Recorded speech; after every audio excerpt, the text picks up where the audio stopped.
Mic check, 1, 2, 3. I don't like doing it down here.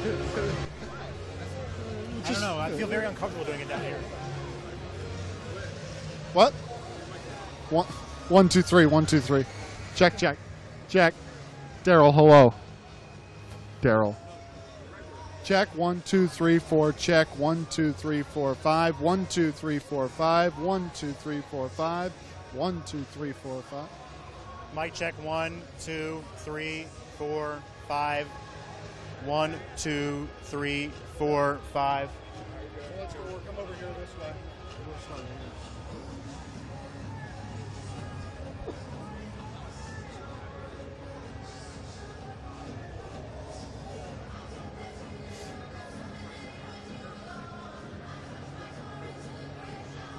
Closer. Closer. Come closer.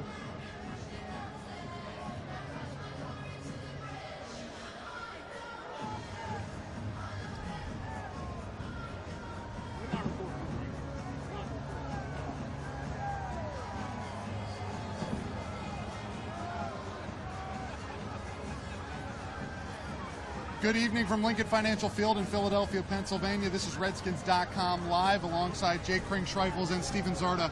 I'm Perry Mattern as we get you set here for Monday Night Football, 8:30 kickoff between the Redskins and the Philadelphia Eagles. And Steven, quite the atmosphere we're already feeling here. This is one of the biggest rivalries in the game. Yeah, this is going to be a fun one. You know, we're playing the Eagles, the only team in the NFL right now with one loss. Monday Night Football, NFC East rivalry. Redskins lost week 1 to Philadelphia. They want to come back and beat them this week. And there's a big difference between 4-2 and 3-3. And Jay Gruden said that this week. You know, we'll get into it more on the show, but to get to 4-2 and beat Philadelphia, that keeps you right in the heat of the NFC East race. Yeah, Jake, and the big difference, too, between the 4-2 and 3-3 is also what Philadelphia would look like as well. Philadelphia looking to distance themselves. The Redskins would like to stay right there. Yeah, 6-1, 3-3, that is another big difference. And also 0-2 against the Eagles versus 1-1. There's some tiebreaker scenarios that would happen later on down the road. And, of course, that's the big thing. Everyone talks about this is a big game. Kirk Cousins kind of displaying that a little bit because he treats every game the same. But when you actually think about the impact this could have later down the road, if they end up tying and have the same record at the end of the season, well, obviously that tiebreaker record is going to be a big factor in this. Yeah, Jake, we heard multiple different things from guys this week. You know, on one hand, like you said, Kirk talking about, you know, this is the same thing. And then Ryan Kerrigan says, hey, this is about as big as it gets in October. Right, and I almost think there's a difference in the mentality between a quarterback and then a defensive lineman, right? Ryan Kerrigan, he feeds on emotion and energy, right? Quarterback, you've got to be a little more composed, have a little more over-preparation like Kirk does. You know, he doesn't like to come out and say at the podium, oh, yeah, I'm thinking totally about this. He knows how to present himself, and I think the way that he approaches every game has to maintain the same level as a quarterback. Maybe as a defensive lineman, you notch it up a little bit Monday night prime time. So I think that's the biggest difference, too, is watching the different position groups approach this game a little bit. Well, here on Redskins.com Live, we want to take your questions. We're going to be on here for about 20 minutes, but first we want to get to the inactives. Some big news here as we get set. And, again, it seems like each time we do these, it's good news for the Redskins. A lot of guys that, you know, were questionable are going to be out there. Well, first for the guys that are inactive, we have 2 offensive linemen in Tyler Catalina and Ty Nseki, tight end Jeremy Sprinkle. Then we go to the defensive side of the ball, defensive lineman A.J. Francis, linebacker Josh Harvey-Clemens, cornerback Josh Norman, and safety DeSager Everett. So what does that mean? It means Trent Williams is active and Bashad Breeland is active. Two of those guys that fans were really intrigued about this week. Yeah. And let's not forget Rob Kelly. Yeah. Rob Kelly is active, but they also have all 4 running backs active tonight, which is the first time all season they've done that. Yeah, Mac Brown will be out here again as well. Chris Thompson, of course, Samaje Perine. But I think really Mason Foster was also questionable. He's playing, but I think possibly the most questionable, if you could say that, Bashad Breeland was really up in the air. He just didn't look good coming out of that game. But Jay Gruden said after that game last week and early in the week, Bashad just has a habit of being out here. Yeah, so Jay said that he recovers like Gumby, which I thought was kind of funny. But he went out. He was limited in practices all week. He tried to test it in one-on-ones. You know, after 1 rep, they're like, all right, let's reel you in, Bashad. We know you're a competitor. We know you want to be out there. But he is active tonight, which is going to be important against this trio of wide receivers that the Eagles have. And then opposite of him, Josh Norman was very frustrated he couldn't play tonight. He posted on Instagram just how hard it is for him to be inactive now for 2 weeks in a row. So opposite of Bashaud Breeland tonight on the field is going to be Quinton Dunbar, maybe a little bit of Fabian Moreau as well. A guy that didn't play against the Eagles week 1 in terms of the defense side of the ball.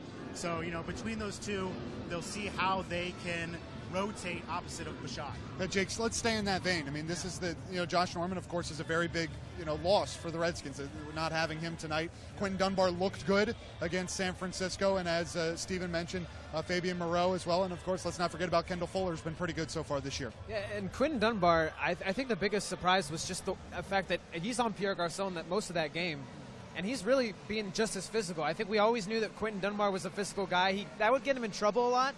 But when you saw it come up against a top-notch receiver like Pierre, he really showed that he could go up against somebody like that and have a lot of success. And, even that deflected ball that Pierre had to get, I mean, he made a really nice play on that ball. It just happened to go perfectly on the sideline there for Pierre. But there are a lot of good things to like out of Quinton Dunbar. I think a lot of talent scouts and probably a lot of people in the league could say, look, this guy could be a starter for a lot of teams in this league. I mean, it reminds me of the way Ty Nseki played a little bit. Just, another guy on the roster who is a big body, really athletic, and could be a starter on a lot of different teams, but the fact that he's just got a premier left tackle in front of him, and Trent Williams, and then Morgan Moses. Right. It's the same way. You got Josh Norman and Bashaud Breeland. There's not many places to put him. You like Kendall in the slot. So I think this is another opportunity for Quinton Dunbar to shine, maybe show off some tape to other teams maybe down the road. But for the Redskins purposes tonight, this is going to be a big task, and I think he'll rise to the occasion. Steven, one other big storyline. It maybe depends on how this game goes. If it's close late, number 6 here, the new guy, is going to possibly have some headlines be surrounding him. Nick Rose is out here for the first time, and as he gets loose, we'll step off to the side. But he's got a lot of responsibility potentially tonight. Yeah, he was booing him out here a minute ago, and this is not an easy crowd to kick in front of for your first ever NFL regular season game. A little background on Nick. He went to the University of Texas as a walk-on. And in his 4-year career, he went 27 of 38 on field goal attempts, made 2 50-yard field goals. And he's pretty good on kickoffs, too. That was one of his strengths, which, as we've seen over the years, was Dustin Hopkins' strength as well. So he's going to be in a tough spot and for his first ever regular season game. But talking to him this week, when the media talked to him, it was about as cool and calm and collected as a kicker can get going into these hostile situations. Jake, as the offensive starters come out here, take the field, let's talk about Rob Kelly. It's been he played at Kansas City. He was active, but really didn't end up doing much. He ended up sustaining an ankle injury, didn't play a whole lot. So it's really been since back in week 3, since week 2 in LA, where we've really seen Rob have an effect to a game, and I think the Redskins will be happy to have him back. Yeah, they will be, and I still can't even understand how a guy goes through a rib injury. I mean, we've seen Josh Norman talk about wanting to get back to this game. He has the rib. Rob Kelly had a similar injury, and now he's got the ankle he's coming back from. Some of these guys have just really impressed me the way that they are able to bounce back, and the adrenaline is certainly going to pump tonight. You look at Rob Kelly, and I think he does run very similarly to Samaje Perine. That's something head coach Jay Gruden has said a lot recently, and that they use them in similar ways. So it should be, but it was the fun because as you're talking to Rob Kelly this week, he goes, look, I don't want all the carries. Look at what Chris Thompson has been doing for this team. Why would I need all the carries? So I think he realizes, as Chris Thompson got a majority of the snaps last game, that, look, anything that he can add now to this unit is going to only help. And it'll help Chris Thompson a little bit, too. He doesn't have to get banged up as much running the football. So that's just another way to get Chris Thompson available more in space and helpful on third downs. Yeah, Stephen, Chris Thompson, career high 20 touches last week, and didn't really have a whole lot of success in between the tackles. I think that's almost kind of proves the point that Jay Gruden had been trying to make all year when fans and even some writers said, hey, let's see Chris Thompson touch the ball more.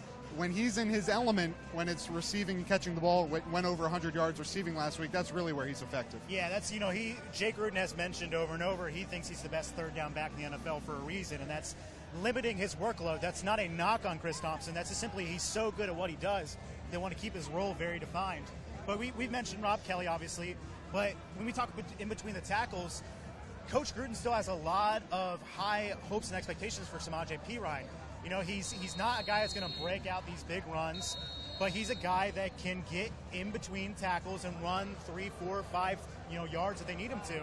So this Eagles defense is number 1 in the NFL entering Week 7 in rush defense. They are good. They only allow about 65 yards per game. So, if the Redskins can keep them off balance, if it is a heavy dosage of Rob Kelly, if it is Samaje Perine, Chris Thompson doing his thing, Mac Brown's active tonight. It might be hard to see him as a 4th running back getting carries on the offensive side of the ball, but if they need him in the event that one of those guys cannot either finish the game or is limited, whatever it may be, they can count on him as well. Jake, out here getting warmed up along the goal line, Kirk Cousins, and it was a tough week 1 for him. He was sacked 4 times. He ended up turning it over 3 times. Certainly the last one, there was plenty of questions surrounding what should have been the call on that. But I think Kirk would probably tell you to a man he needed to play better. And since that Week 1 game, he's been pretty darn good, about as good as anyone. He has been, and it's always funny. There's always that question of, where have you grown, Kirk? What's the next step that you've taken?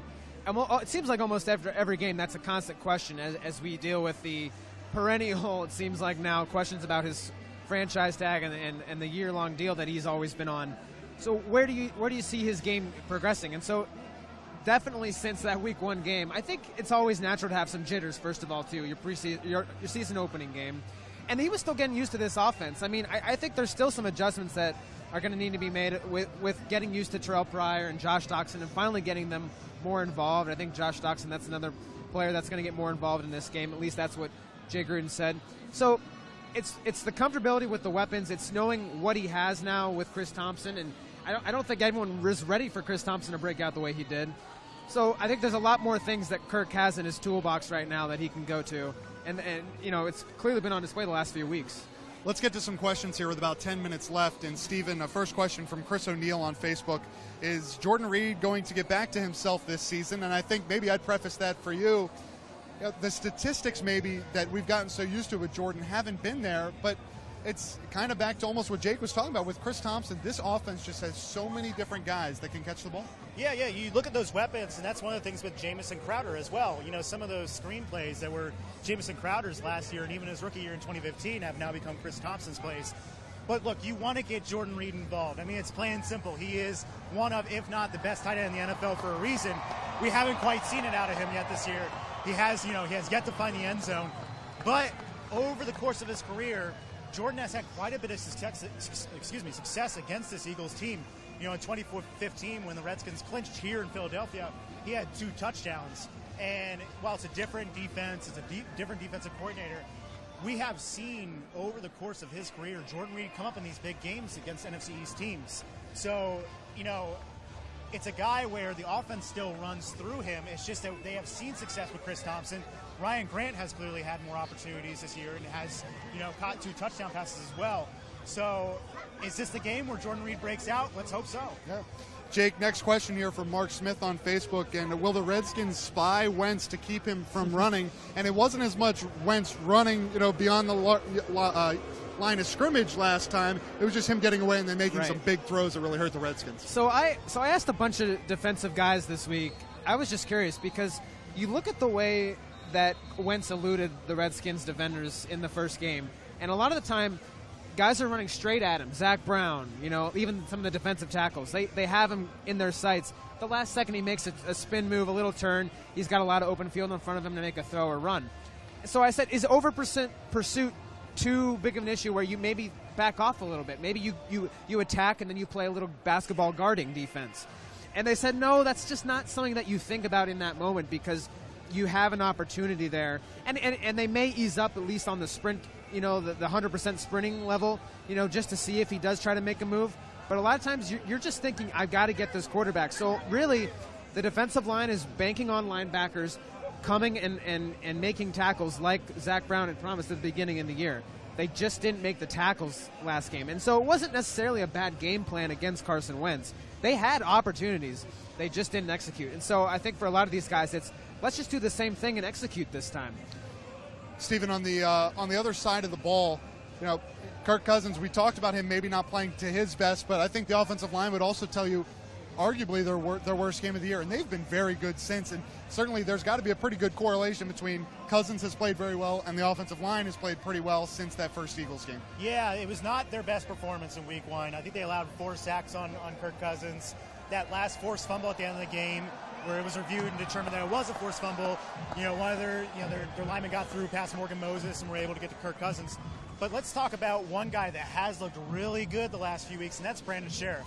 I mean, it doesn't matter if it's pass or run, screenplay or not. Brandon Sheriff is all over the place. Pro Football Focus had him as a perfect run blocking grade last week, and he's excelling in the passing game as well. This also brings up the fact that Trent Williams is again playing tonight. He has that kneecap injury. It's something where Jay Gruden asked him last week, "Hey, can you play?" And Trent has responded, "Say no more." So it's rather incredible to look at somebody like Trent Williams, because for a lot of other players, even in the NFL, if they have that kneecap injury, which it sounds uncomfortable, a kneecap injury, they wouldn't play. They wouldn't practice either. Trent, didn't practice the first 2 days this week, was limited on Saturday, but he's going to come out here and give it his all, as he does every week. On the other line there, Jake, it's first game. We're not going to see Jonathan Allen, and we hadn't mentioned that yet, but Jonathan Allen likely out for the rest of the season with that foot injury, and certainly him and Matt Ioannidis not only had been really good on the field, but they've been good off the field. They became really good friends, and now Matt Ioannidis is a guy that's gotten plenty of attention. Pro Football Focus has loved what he's done, but you got to look at the other guys too. You need Terrell McClain, you need Stacey McGee, and season debut for Anthony Lanier. Yeah, it's Matt Ioannidis. His season has been incredible so far, and it really does come down to what Jonathan Allen has done next to him. And you look at some of the ways that they've been getting sacks, a lot of switches on the interior line, and you see just the push that Allen gets. It forces a double team. Ioannidis escapes. So the big question is, can Anthony Lanier handle that duty? Can he make enough push where that does become a factor? I mean, a lot of times you even saw quarterbacks just not being able to get out of the pocket because the center just folds in on him so quickly. That allows Junior Gillette, Ryan Kerrigan, Preston Smith to go and swarm. So that's going to be the biggest thing, is can Anthony Lanier step up and fill that role? And look, he had 4 games last year, and then he got injured in Dallas. Couldn't play the rest of the season. He's been on practice squad most of this season. Or excuse me, inactive for most of this season. But they're just, it's hard to know until you see them in a game what exactly Anthony Lanier brings to the table. So this will be a good first test to see where the Redskins defensive line stands without Jonathan Allen. And I think, again, it does come back to the veterans stepping up. Terrell McClain, Stacey McGee, Ziggy Hood. Stephen, next question here from Artemis Howhurst. Is Moreau getting more special teams? And I think Fabian's probably going to have a pretty high snap count tonight because he's been so valuable as a gunner, and then also you're going to need him at corner too. That is where he's excelled this year. We saw it in the preseason, his first ever preseason game. He makes 2 big tackles, he recovers a fumble. That's a guy where the Redskins are tapping into his potential. He was a 3rd-round pick that a lot of people had a 1st-round grade on in terms of people who are draft pundits and experts. And he was limited in the offseason and then the beginning of preseason with that torn pectoral that he suffered at his pro day. But it's a guy where they love his athleticism, they love his range, they love his speed. Depending on how the Eagles line up and how the Redskins defend that, he could be a guy that goes against Nelson Aguilar, who he's had a breakout year this year out of USC. So Moreau is a guy where, if Dunbar has to come out, if Breland has to come out, the coaches have a lot of confidence in Moreau, even as this young rookie, that he can step in, tonight, for example, go against a Torrey Smith, an Alshon Jeffrey, and be able to give the Redskins something in that defensive backfield. Stephen, or Jake rather, getting a lot of comments here on Facebook. We got about 3 minutes left, but the one guy that seems to keep popping up for me on the other side is Zach Ertz. And, he had a good game the first go-round, and really, he's been Carson Wentz's favorite target all year long. Yeah, Ertz has just been the biggest Redskins killer. I mean, going back at least 3 or 4 years, the way that he has been able to affect them on 3rd down is so bad. And you look at Ertz, 34 receptions, 400 yards and 4 touchdowns against the Eagles against the Redskins in his career. I'm looking at a lot of the linebackers right now and thinking that's probably the best way to stop them. Zach Brown using his feet, Mason Foster, because a lot of times he lines up in line. I mean, it's not like he's splitting out like Jordan Reed is a lot of the time. So when Wentz is able to buy time in the pocket and get out, that's when Ertz is the most dangerous, because that's when he starts to realize his quarterback's in trouble and he comes back to the football. We saw that a lot in that first game where, Wentz gets out of trouble and Ertz just goes a completely different route than what he's doing, and he finds open space. So the biggest thing is being aware of Ertz, all the time where he is, and that's going to be the biggest thing for the Redskins. Steven, let's finish this up with, we have a comment here from Tia A. Turner. Let's break the Cousins Monday night curse. And Kirk got a question about that this week. He is trying to get his first win in 6 tries on Monday Night Football, entering tonight 0-5 on Monday night. Yeah, it hasn't been easy sledding for him over the course of his career, starting on Monday Night Football, and hopefully this is the week he can get it done. And what a perfect time to get it done if he does. You know, his Eagles team is 5-1. Everyone's kind of hyping him up now as the front runner in the NFC with Aaron Rodgers going down with the Packers and the Falcons not being quite the same they were last year. So if Kirk can come out here and lead this offense, whether it's a lot of Jordan Reed or whether it's run heavy or Chris Thompson, whatever it be, if he can help get the Redskins that Monday Night Football win, it'll go a long way as the second half of the season rolls on. Well, we hope you enjoyed tonight's game. This should be a fantastic one. Thanks for joining us here on Redskins.com Live. If we didn't get to your question, we'll try to get you next time. You can catch the pregame show with Larry Michael, Chris Cooley, and Doc Walker on ESPN 980. And then the game here will be on ESPN 8:30 Eastern here tonight. For Steven Zarda and Jake Kring-Schreifels, I'm Perry Mattern. We'll see you next time.